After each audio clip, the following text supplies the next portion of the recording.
Hello friends, तो हमारे आज का टॉपिक है जो एमएससी जूलॉजी फर्स्ट सेम के स्टूडेंट के लिए है। पेपर 4 का टॉपिक है oxidative phosphorylations protein its regulations.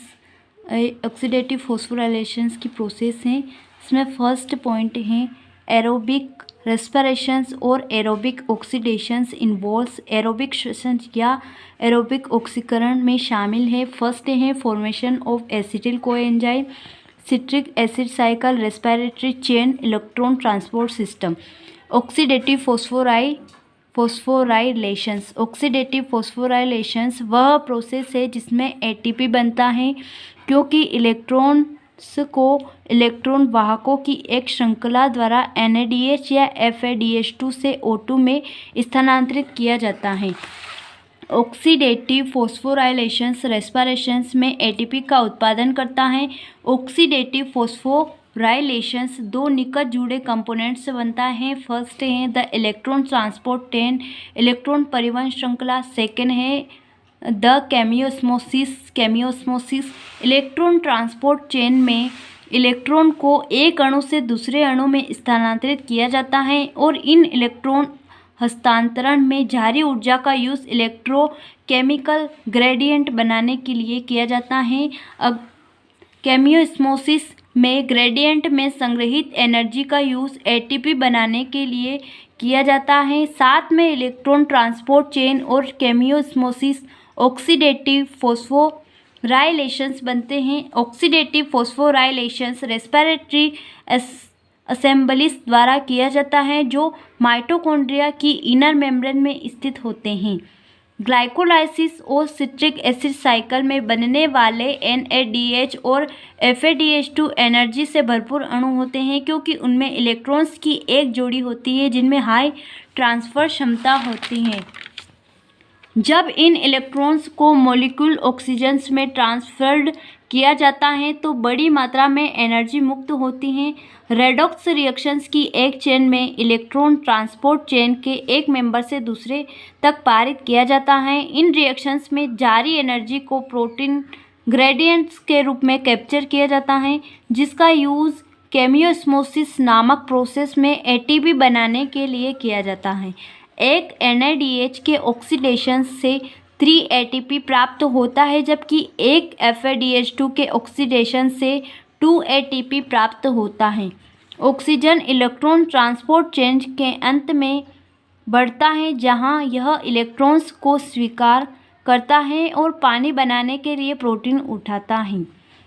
Inner mitochondria membrane में ETS बनाने वाले कॉम्प्लेक्स हैं। फर्स्ट है NADH dehydrogenase, succinate dehydrogenase, cytochrome C reductase, cytochrome C oxidase, ATP synthase.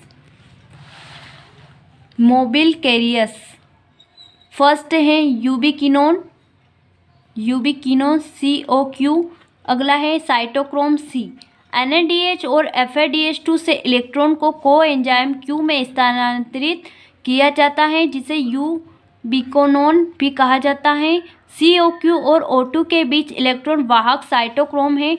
Second point है साइटोक्रोम। रेस्पिरेटरी असेंबली में कई इलेक्ट्रॉन वाहक होते हैं, जिन्हें साइटोक्रोम कहा जाता है। साइटोक्रोम एक इलेक्ट्रॉन ट्रांसपोर्टिंग करने वाला प्रोटीन है, जिसमें हीम कृत्रिम ग्रुप होता है। Cytochrome A and A3 respiratory chains के अंतिम मेम्ब्रेन से हैं। वे एक कॉम्प्लेक्स के रूप में मौजूद होते हैं, जिसे कभी कभी साइटोक्रोम ऑक्सीडेज भी कहा जाता है। साइटोक्रोम इलेक्ट्रॉन स्वीकर्ता होते हैं। ATP सिंथेसिस के दौरान इलेक्ट्रॉन साइटोक्रोम से होकर गुजरते हैं। ग्लाइकोलाइसिस द्वारा घटित NADH माइटोकॉन्ड्रिया में प्रवेश नहीं कर सकता और अपने इलेक्ट्रॉन को सीधे इलेक्ट्रॉन ट्रांसपोर्ट चेन में दान नहीं कर सकता। साइटोसोल का NADH अपने इलेक्ट्रॉन्स को 2 शटलों से गुजारता है। फर्स्ट है मेलेट एस्पार्टेट शटल, सेकेंड है ग्लिसरॉल फॉस्फेट शटल। फर्स्ट है malate aspartate shuttle. Malate aspartate shuttle liver, kidney और मायोकार्डियल सेल्स में काम करता है। सेकेंड है glycerol phosphate shuttle. Glycerol phosphate shuttle कंकाल की मसल्स एंड ब्रेन सेल्स में काम करता है। ETS the FADH2 pathway. Krebs cycle के दौरान उत्पादित FADH2 कॉम्प्लेक्स 2 से जुड़ जाता है। इलेक्ट्रॉन को यूबीक्विनोन में स्थानांतरित किया जाता है। इलेक्ट्रॉन को आगे कॉम्प्लेक्स 3 में स्थानांतरित किया जाता है। इलेक्ट्रॉन को साइटोक्रोम C द्वारा उठाया जाता है। इलेक्ट्रॉन को कॉम्प्लेक्स 4 में स्थानांतरित किया जाता है।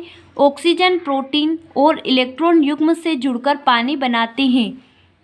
अगला है कीमियोस्मोटिक हाइपोथेसिस। एटीपी सिंथेसिस की प्रोसेस का वर्णन। माइटोकॉन्ड्रिया इनर मेम्ब्रेन में एक प्रोटॉन ग्रेडियंट्स विकसित होता है। ग्रेडियंट ब्रेकडाउन ऊर्जा का टुकना यानी रिलीज एनर्जी। एटीपी सिंथेसिस का केमियोस्मोटिक तंत्र 1961 में पीटर मिशेल द्वारा प्रतिपादित किया गया था। इलेक्ट्रॉन परिवहन प्रणाली में उच्च एनर्जी इलेक्ट्रॉन को निम्न एनर्जी इलेक्ट्रॉन्स में परिवर्तित किया जाता है। जारी एनर्जी का यूज माइटोकॉन्ड्रिया की इनर मेम्ब्रेन में एक प्रोटीन ग्रेडियंट स्थापित करने के लिए किया जाता है, जिसमें मैट्रिक्स की तुलना में इंटर मेम्ब्रेन स्पेस में अधिक प्रोटीन होते हैं। जैसे ही प्रोटीन इस ढाल से नीचे बढ़ते हैं यानी इनर मेम्ब्रेन के माध्यम से आगे बढ़ते हैं तो एनर्जी एडीपी और इनऑर्गेनिक फॉस्फेट से एटीपी बनाने के लिए जारी होती है। Enzyme synthesis process. Gradient breakdown release ATP synthase enzyme activated होता है। एटीपी सिंथेस कैटालाइसिस को उत्प्रेरित करता है। एटीपी सिंथेस एंजाइम के ट्रांस मेम्ब्रेन चैनल्स के माध्यम से प्रोटॉन की गति। एटीपी सिंथेस एंजाइम नोट है FO transmission channel F1 mitochondrial inner membrane की इनर सरफेस को मैट्रिक्स की ओर जोड़ता है यदि इलेक्ट्रॉन को स्वीकार करने के लिए ऑक्सीजन नहीं है। एग्जाम्पल के लिए, क्योंकि एक व्यक्ति पर्याप्त ऑक्सीजन में सांस नहीं ले रहा है, इलेक्ट्रॉन ट्रांसपोर्ट चेन चलना बंद हो जाएगी और एटीपी अब केमियोस्मोसिस द्वारा उत्पादित नहीं किया जाएगा। पर्याप्त एटीपी के बिना कोशिकाएं कार्य करने के लिए आवश्यक रिएक्शन नहीं कर पाती और काफ़ी लंबे समय के बाद मर भी सकती हैं।